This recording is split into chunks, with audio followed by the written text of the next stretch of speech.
అజ్ఞాతం వీడిన డైరెక్టర్ రాంగోపాల్ వర్మ సంవత్సరం కింద నేను వేసిన ట్వీట్లకు మనోభావాలు దెబ్బతిన్నాయని కేసులు పెడుతున్నారు.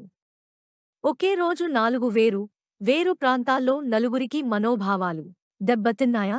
నేను ఎవరిపై ట్వీట్లు వేశానో వారి మనోభావాలు దెబ్బతినకుండా వేరే ఎవరికో మనోభావాలు దెబ్బ ఎలా తింటాయి?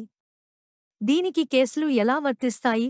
Ramgopal Varma extremely sorry to disappoint నేను ఉనికిపోతున్నాను మంచం కింద కూర్చొని ఏడుస్తున్నాను అని అందరూ whatever the media is speculating అందరికీ చిన్న డిసప్పాయింట్మెంట్గా ఉండొచ్చు వీడియో. ఇక్కడ పాయింట్ ఏంటంటే I just want to explain the whole concept. ఇప్పుడు నేను ఆల్మోస్ట్ ఒక 1 year బ్యాక్ ఏదో ట్వీట్స్ పెట్టాను అనే ఎలిగేషన్. ఆ ట్వీట్స్ ఎవరో మనోభావాలు దెబ్బతిన్నాయి.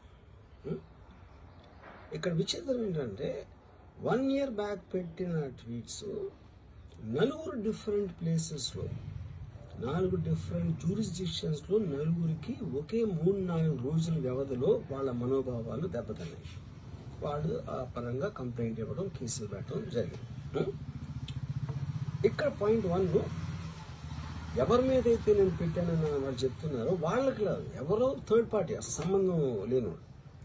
ఆ కాంటెక్స్ట్లో అసలు ఈ కేసు ఎలాగా, ఈ సెక్షన్స్ ఎలా వర్తిస్తాయి అనేది అప్పుడు ఆబ్వియస్గా నాకు వచ్చే అనుమానం కానీ, నాకు కానీ నా మనుషులు కానీ, ఇది ఒక పర్సిక్యూషన్ చేయటానికి ఒక పద్ధతి ప్రకారం ఉన్న అలౌబుల్ లాస్ని వాడుతున్నారా, లేకపోతే ఇప్పుడు వరల్డ్ ఓవర్ ఒక ఫినామినా ఏం జరుగుతుందంటే పొలిటికల్ పార్టీస్ వాళ్ళు they are weaponizing the systems of the police. అది అమెరికాలో జరుగుతుంది, యూరోప్లో జరుగుతుంది, ఇక్కడ కూడా జరుగుతుంది.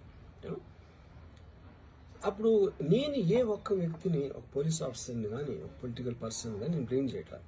I think it happens in certain ఒక ఏమంటారు దాన్ని, ఒక వే. అది అందరూ కూడా ఎంతో కొంత అది చేయటానికి టెంప్టేషన్ ఉండొచ్చు. But eventually there is the law of the land which will take the final call. So అది that I completely agree, believe in that and I abide by that as a citizen. So ఇప్పుడు ఇక్కడ జరిగింది ఏంటి, నాకు ఒక notice వచ్చింది, నేను ఒక రిప్లై ఇచ్చాను, ఫలానా చోట ఫలానా తారీఖు నేను వస్తాను. అప్పటికి నాకు జరుగుతున్న పని ఒక ఆన్గోయింగ్ స్కెడ్యూల్ ఉంది కాబట్టి, నాకు ఫిల్మ్ వర్క్ ఉంది కాబట్టి అవ్వలేదు. అండ్ ఇట్ ఈస్ వేరే ప్రొడ్యూసర్ చేస్తున్నాం, ఆ ప్రొడ్యూసర్కి నష్టం వస్తుంది కాబట్టి నేను మళ్ళీ టైం అడిగాను. ఇదేంటి కేసు, ఇదేం అర్జెంట్ కేసు అంటే 1 year తర్వాత ట్వీట్ చూసిన అతనికి 1 weekలో అన్నీ అయిపోవాలనేది ఏమన్నా మీనింగ్ ఉంటుంది అసలు దాన్ని? So which basically means it is being done for purposes other than the urgency of the case.